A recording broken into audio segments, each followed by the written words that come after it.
Got a classic erotic fantasy for you this week. We're going way back. Back before MILFs, back before stepsisters, and way before people were getting stuck in dryers.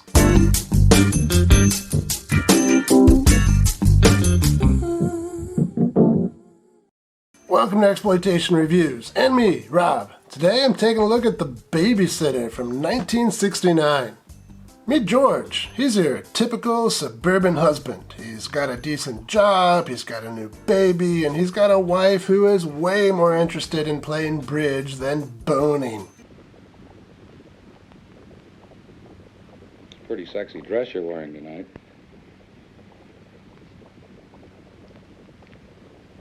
Do you suppose we just might be a little bit late for the Harringtons? Don't be silly, George. You know this is a dinner party. Now behave I yourself. want to behave myself. But George's life gets a little bit sweeter when Candy enters it. Candy is the new babysitter, and she's what suburban men of the time thought hippies were. Sexually open, free spirits who showered regularly. Boy, were they wrong.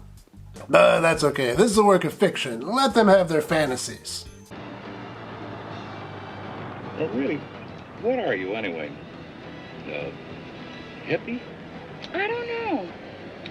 I only know that I want to laugh. I want to have fun. I want to feel things. I want to be free. When George takes Candy home, he shows obvious lewd interest, and she does not shy away from his advances.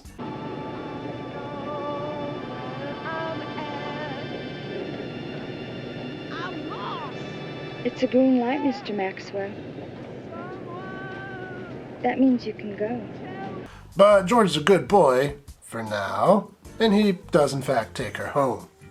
The following day, though, Candy returns to George to collect the money he forgot to give her for the babysitting.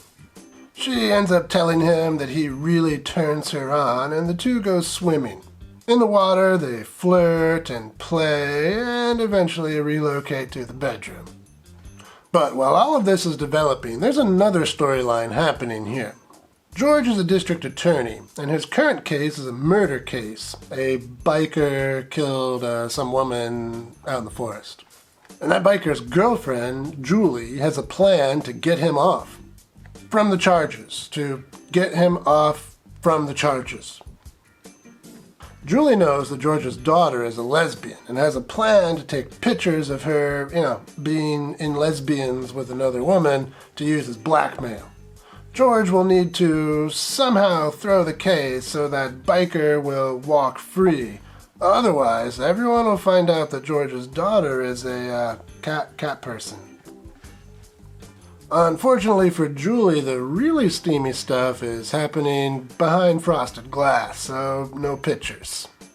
Fortunately, she finds an even better blackmail subject, George and Candy being Randy.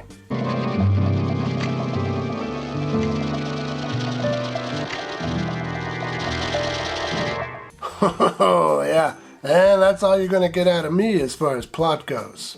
Let's talk some highlights. This movie is surprisingly well written. The conversations between George and Candy are the standouts. They just drip with sexual tension and saucy subtext. Candy, you don't think that I would. Why, I'm old enough to be... Mr. Maxwell, you're old enough to do anything you want to do. Sure, it's never really subtle, but it is entertaining. Another aspect of the film that was handled pretty well was George's marriage to Edith. She is so unlikable that George's infidelity seems almost forgivable. It's not easy to make a middle-aged guy who sleeps with a young babysitter sympathetic, but this movie just about does that. It's kind of impressive. I was also impressed with how much they crammed into this little movie. I mean, the affair with the hot babysitter, that was expected from the poster.